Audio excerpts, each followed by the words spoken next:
Welcome to Church Pulse Weekly. It's Carey Nieuwhof back with David Kinnaman. Hey, Carey. Good to see you. It's good to see you. We're in person. We are. Our second in-person episode. This is a trend. I think so. Well, last episode, we kind of looked back on the last almost 3 years since we started Church Pulse Weekly. This episode, we're going to look forward. We're going to talk about what Barna is focusing on in the future, what I am, and why you don't want to unsubscribe, even though we're hitting pause again after this episode, just bringing you up to date. You want to hang on because something new will come on this feed eventually, maybe in 2023. It will be in 2023. It'll be in 2023. We got something new for this feed. Early 2023. So we're very excited for that, but we just wanted to bring you, we have had people reach out, hey, what happened to Church Pulse Weekly? It's like, well, we're back for now. And we want to thank our partners. Glue is one of the many good forces behind the He Gets Us campaign. If you haven't checked that out, they want to partner with you. If you want to turn online traffic into real relationships, go visit hegetsuspartners.com/churches and you can learn more. So David, you and I, we reminisced. Now it's time to look forward. But you and I had very interesting summers. We were asking really big questions about the future, not just about this podcast, but on a deeper level. Do you want to go first? Because I think, like I said at the end of last episode, everybody rethought everything, and that actually included you and me. So what happened with you this summer? Well, to catch everybody up, I moved from California to Texas. I kind of alluded to that in the last episode. But I live in Fort Worth, which is the west side of the Dallas area. I like to call it the FWD instead of the DFW area. And because it also stands for forward, FWD. Oh, yeah. And so I think I like Texas. I mean, I miss some things about California, the weather, namely, and we were right next to. Well, you had a great place in Ventura. We did, yeah. But a lot of years there, and my youngest graduated high school. My youngest son graduated high school in June, and he is now at Colorado State. And my two girls are. My oldest is out of college, and my middle daughter is in her second and final year for nursing school.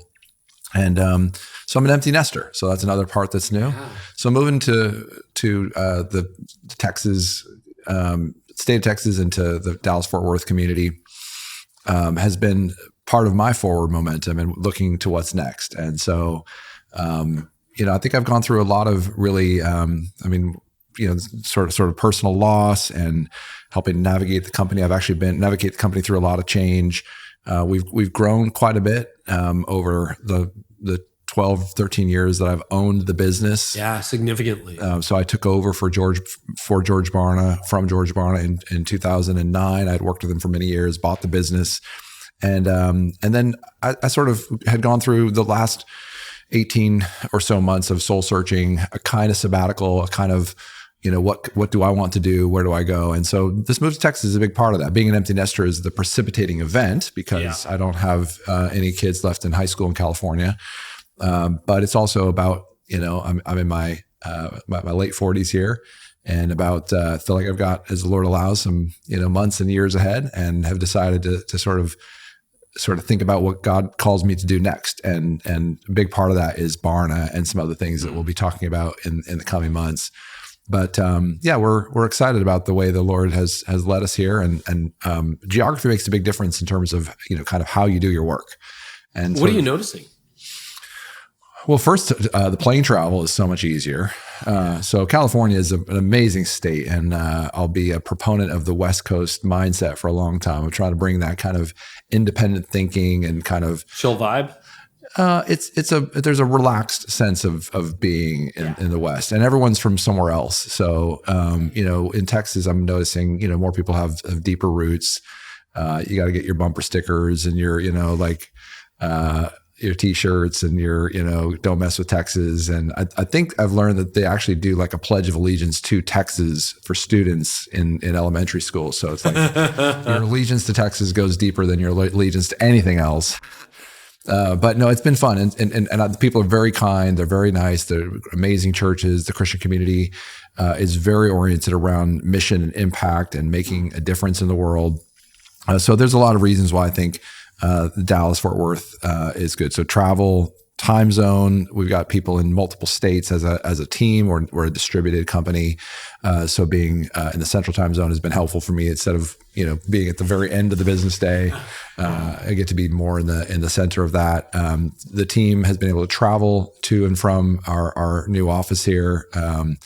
And so it's just been good. It's been like a chance to sort of reset the way I think and the way I think about, the leadership and the kinds of opportunities. I think we are in a new wineskin moment as the church. I think there's incredible opportunities for new leaders and new ideas and new mindsets and new methods and new models, new words and new benefits of what it means to sort of follow Jesus and sort of, we want to be kind of an incubator. Not just of we don't want it to be a describer of the problems. We actually want to be an incubator of what God's doing and what's next. Or I should say, we want to be an incubator of the best ideas for the future of the church. We want to be able to move forward. I think that's incredible, and because you were asking really big questions. It's like, does my future involve more Barna or not? And you're like doubling down on that. I remember you and I did a FaceTime in the fall, early parts of the fall. And I'm like, wow, we had the same summer, because I was asking similar questions. What am I supposed to do with my life? Tell us more about it. Are you moving to Texas too? Not yet, but who knows? Maybe. It's fascinating because I kind of realized things had happened so quickly, right? This hobby where I became a blogger and a podcaster and an author blossomed into my full-time work. I remember that hobby in my spare bedroom. I mean, those are the years as you were pastoring and working with Orange and Reggie, and we worked. Our sort of first professional interaction was working on that State of Technology and the Family report. I remember that very fondly, and I stayed at your house in Ventura, and you and I were writing together, and it was just so exciting. And I remember, this idea of this early days of you sort of cranking out content, and you're like, I think I kind of like this. Yeah, it was a hobby for me. It was totally recreational. Like right after I burned out in 2006, and that was probably 2009 that I think we were working on that report, and I'm like, this is actually fun. Like it was a diversion for me. Well, now it's what I do full time. And it had happened, well, I guess that's over a decade. But to me, because I was still very involved in my local church, preaching and leading it until 2015, preaching till 2020, the company was sort of the side project. But it just kept getting bigger and bigger. And then, the podcast, the other one I do, just keeps exploding. And so I ended up with a lot of things checked off the list, just people I get to talk to. Like I remember the end of June, I was trying to get Malcolm Gladwell on the podcast. And I know people who know him, but I wasn't going to play that card. So I was on the internet searching how to email Malcolm Gladwell like anybody else would. Found the info at, email address. Sent a note thinking this will be a 2-year project. I got a response the next day, and a week later I was talking to Malcolm Gladwell. And so why didn't you use the connections? I mean, it's great that you went through info at malcolmgladwellstalker.com, but yeah. Why did you decide to go I don't like to be that guy, that's using you to get to someone else, because I've had that happen to me. People who I think are interested in me, and then I find out that they're interested in the person I know. And so the people I know who know Malcolm, I've had multiple iterations with, but it wouldn't be like, you're best friends with Malcolm Gladwell. I've known you for years. To say, hey, David, can you put me in touch? It was more people I was getting to know and have had on the show a few times. And I didn't feel like I wanted to cash in that favor. Fair. So I went in as anonymous, and I shared, hey, this is my show. This is what we do. This is who I've interviewed. Here's how many downloads we have. It happened so quick. And that's amazing. It's also anticlimactic. And I came out of the summer going, I don't have any vision. Like more of the same is not a vision.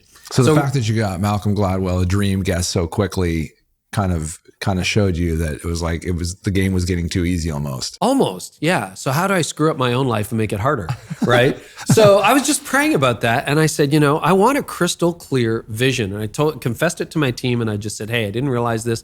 I need a better vision. And they're like, yep, you do. They knew. So I prayed about it, sought out mentors, wise counsel, read books, listened to podcasts, and to make a very long story short, I always had kind of a split focus between the business world and the church world. I'm still going to draw from the business world. Like I'm going to interview, Malcolm's a Christian, I'll still interview Malcolm. I'll still interview people who are not Christian from the business space because I learned so much from that. But I've decided my audience, my target is church leaders.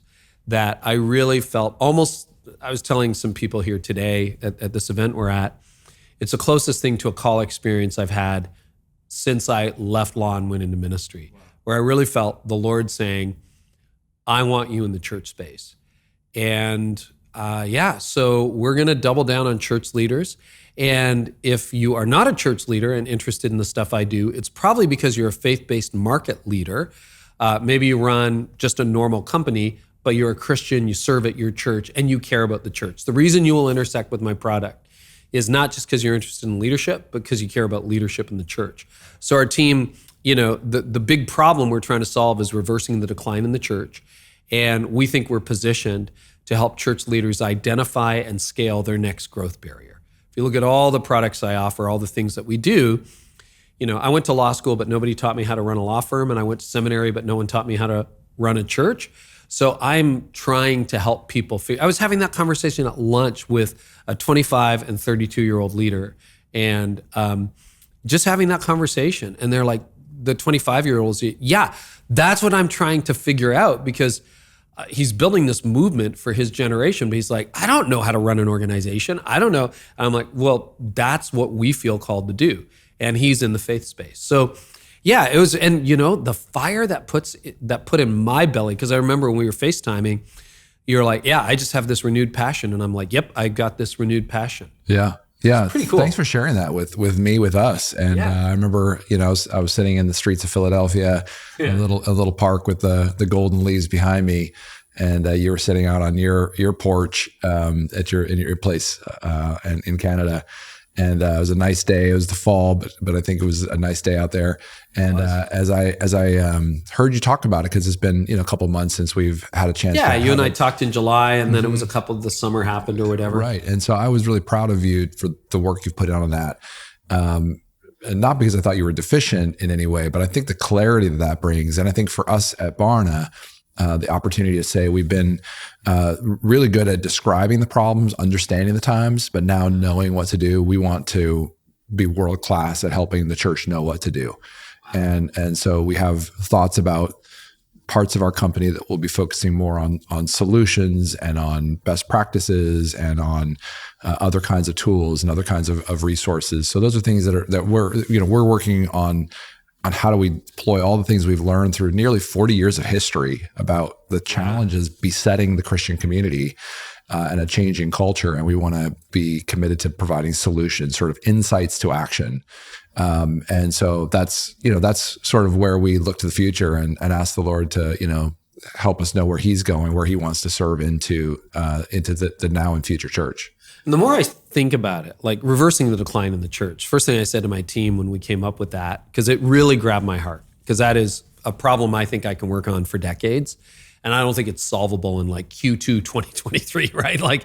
And you can't have the hubris to think that you're going to be the person who does that. Of course, I'm not going to be the person that does it, but we all get a piece of the puzzle.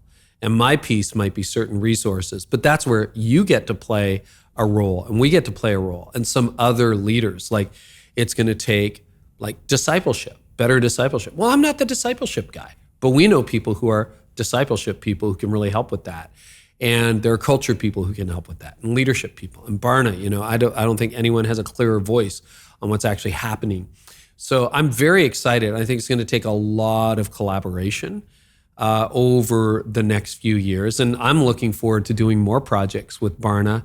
And I'm always texting you guys like, what's the latest on, and you're giving me that information, which is great, because then I get to write about it and link back to you and the whole deal. So what about you? Tell us a little bit more about what's next for Barna and what leaders can expect. And then you've got a couple of insights you want to share with the leaders as well.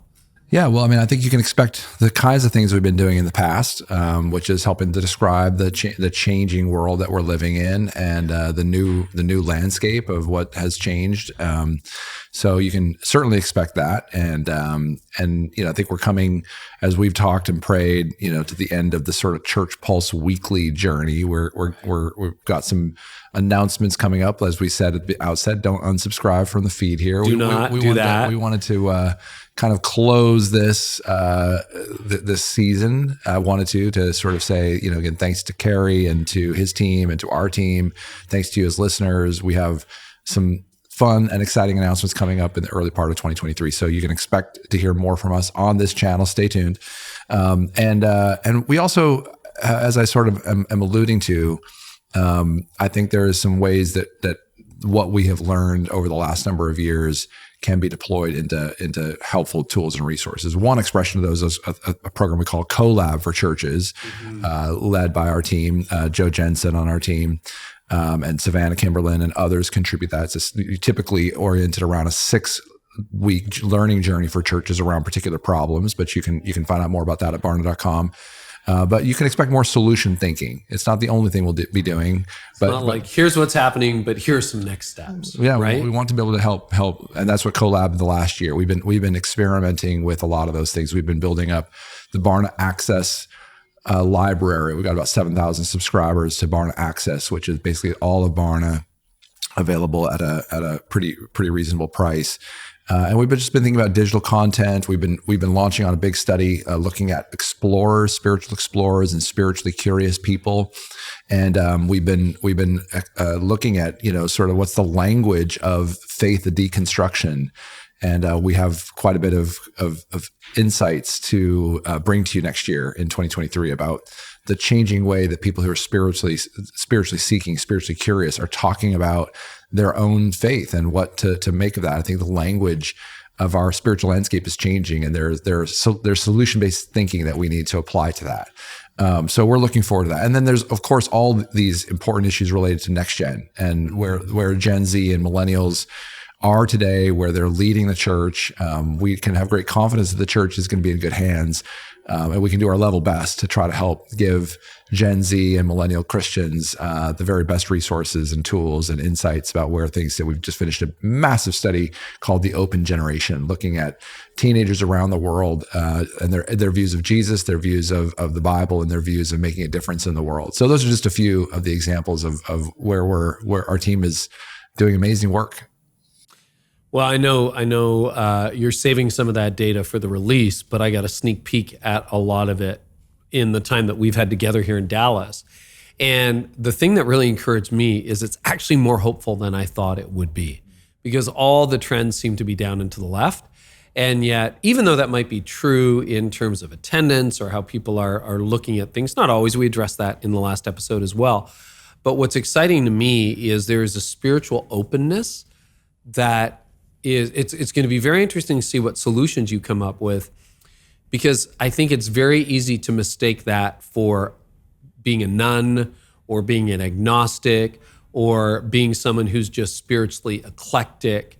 But there's actually, when you dig below that, there perhaps is an openness to Jesus that is easy to miss. And it exists in Gen Z and in millennials and in Gen X and maybe even a little bit in boomers still. Right. Yeah. I think so. And I mean, we have talked about on this program through a couple of years, the decline and pressures on the church. And I'm a big believer in the work of the church, capital C, and in local churches. And we've seen some really cool trends about the fact that churches showing up with faithfulness in the last couple of years have actually done a lot of good, right? Like, we've had a front row seat, haven't we, Carey, of all the innovation and pastors sticking it out through thick and thin and trying to help coach their people, disciple their people through conversations about race and politics and fragmentation and so many of the issues. They've done a good job, and we're here to remind you of that, to be encouraged.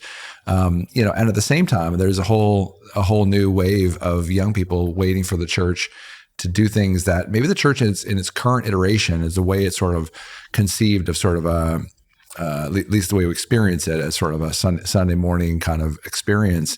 They're asking so much more of the church, and it really is a truer and bigger call for what the church is meant to be. Give me more than just an hour on Sunday, and don't make that a recap of the hour on Sunday. Like we want to see more from leaders. And the other thing, I was having this conversation. We're at an event where we're working with a number of different organizations that serve and support the church. But, talking to young leaders, they're like, why do we have to wait so long to be in leadership? And I think that's a really great question. I mean, you bought Barna in your early 30s, right? Early to mid 30s. It's pretty young. And you were being entrusted with huge projects in your 20s. And I don't know whether we do what Kara Powell calls keychain leadership. Is that what she calls it? It is, yeah. You throw people the keychains. It's like, here are the keys to the car, run with it. And I don't know that we do a very good job of that. And I think it's up to those of us who are leaders over 40 or certainly over 50 or over 60 to really be those not the gatekeepers, but the key givers to the next generation. And I think when we see that, because I don't know if there's Andy Stanley or who said it, but the solution for the next generation is probably not going to come from the previous generation. The next generation is going to figure it out themselves, but we can fund it, we can facilitate it, we can open the path for that, and we cannot block it. That's another thing that I think is really important with the next gen. So anything else you want to share in this wrap-up episode for the Church Pulse Weekly? So I take it, let me ask, I know you're not going to say too much because you're still working on it. Probably will involve a podcast, I'm guessing. It is a podcast. Okay, there you go. Yeah. So it'll involve a podcast and it'll be a different format, different everything. Can you say anything more than that? I think I'd rather not. Just to All right. save some of the fanfare for later. Hang on to the feed. For my mom and my dad, who are, I'm sure, the only ones who will be listening. No, I'm just kidding. I think it's gonna be fun. We've got some good plans for it, and our intent is to really help people grapple with the change, and then to know what to do with what's happening, and really dig into these social trends and church trends and perspectives, and really highlight what do we make of this? How do we as leaders make a difference in the places where we're meant to be faithful? So it should be fun. That's great. Yeah. Anything else you want to share? I think. Again, just a huge thanks to those who've contributed so much to this podcast, from people who have been listening, as we've talked about a few times. It's such a privilege and honor to know that what we have done coming out of March of 2020 has been helpful to anyone, much less the numbers of people that have been a part of this. So again, thanks to the team, and we've been working on this theme called resilient pastors, and that's our greatest hope. My greatest hope in having done the podcast is that making leaders more resilient in the face of the pressures that we've faced. And it's just such an honor to serve alongside you, both you, Carey, and as well as the listeners. We're seeing the church do good work. I was in a church in Denver 11 days ago, and just seeing 24, 25 new people being committed into that church, and the pastor anointed them with oil and prayed for them, and welcomed them into the family of God, into the church. It was a profound moment to see, this great church in Denver growing a little bit more, and it's sort of young and old being added into its membership. And I'm encouraged. There's so many pressure points that the church faces and leaders face, but we've been resilient, haven't we? And that's a great thing to thank the Lord for. Yeah. Well, David, it's been a privilege to do this show with you. I've enjoyed it. I'll be over at the Carey Nieuwhof Leadership Podcast and doing stuff at careynieuwhof.com, and I know we'll be collaborating on projects in the future. But just thanks to you, to the team, for Lauren, for Joe, for Aaron, and for the crew that's kept this thing going for the years. And hang on to the feed. Don't unsubscribe, because it'll come back. Probably new name, new vibe, new artwork, but the same mission. That's right. Yeah. Thanks, Kara. I so appreciate you and your friendship. And what listeners might imagine, but is actually true, is we've walked through a lot together. Ever since being watching you sort of realize you were pretty good at writing content, and coming to visit and working on 10, 12 years ago on some of those early collaborations with Orange, and now seeing how God's used your ministry to be so faithful to encourage so many people, and then how in the smallest of ways that us being at a table in Atlanta landed a 2.5, almost 3-year run of podcasting and serving a church during a period of such crazy change. And so we thank you as listeners for being a part of this with us. And again, it's been an honor and privilege to serve alongside you, Carey. Yeah, well, thank you, David. I feel exactly the same way, and I'm excited about what's to come for you, for us, for the church. And want to thank our partners too. Glue has really underscored this ministry. So if you benefited from this, make sure you check them out. And one of the best ways to do that right now is to head on over to hegetsuspartners.com/churches. There's some really big things happening in early 2023 with the He Gets Us movement. They've had hundreds of millions of impressions online, well, actually over 3 billion impressions online, hundreds of millions of views of their ads. And it's a chance to really rethink how the culture sees Jesus. And we think there's a spiritual openness. We think that there is a curiosity about Jesus, and it's showing up. And if you want to start connecting with people who are asking questions about Jesus, go to hegetsuspartners.com/churches. Check that out. It's amazing, and generous donors are funding this. So if you're a church leader, I think it'd be a mistake not to. So hegetsuspartners.com/churches. David, thanks so much. And one last time, a sign off from Church Pulse Weekly. Thank you, everybody. We're in your corner, and this has been an incredible ride. And well, it's not by any stretch done. We're kind of just getting started.